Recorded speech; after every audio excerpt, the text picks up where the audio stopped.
The sky outside the window was already beginning to lighten. Cersei sat on the bed beside Lady Merryweather, listening to her soft breathing, watching her breasts rise and fall. Does she dream of Mir? She wondered. Or is it her lover with the scar, the dangerous dark-haired man who would not be refused? She was quite certain Taena was not dreaming of Lord Orton. Cersei cupped the other woman's breast, softly at first, hardly touching, feeling the warmth of it beneath her palm, the skin as smooth as satin. She gave it a gentle squeeze, then ran her thumbnail lightly across the big dark nipple, back and forth until she felt it stiffen.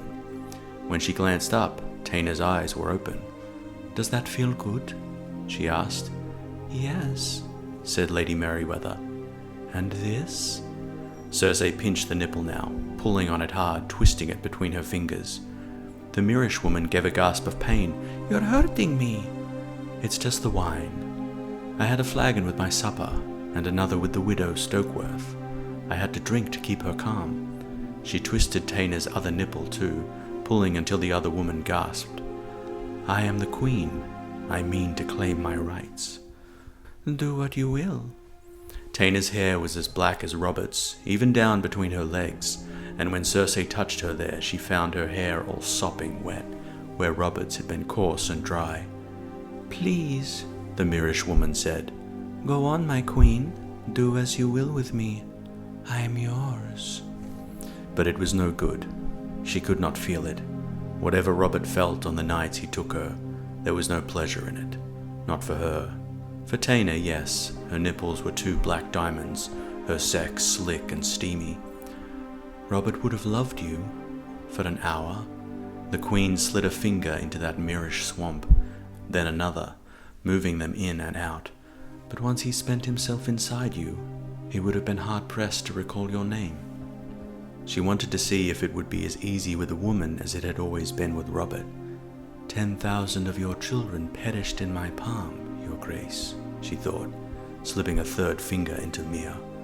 Whilst you snored, I would lick your sons off my face and fingers one by one, all those pale, sticky princes. You claimed your rights, my lord, but in the darkness, I would eat your heirs. Taena gave a shudder. She gasped some words in a foreign tongue, then shuddered again and arched her back and screamed.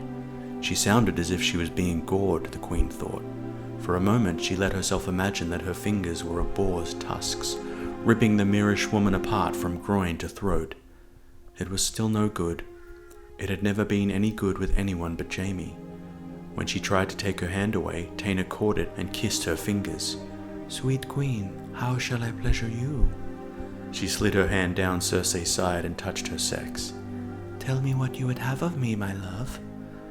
"Leave me." Cersei rolled away and pulled up the bedclothes to cover herself, shivering. Dawn was breaking. It would be morning soon, and all this would be forgotten.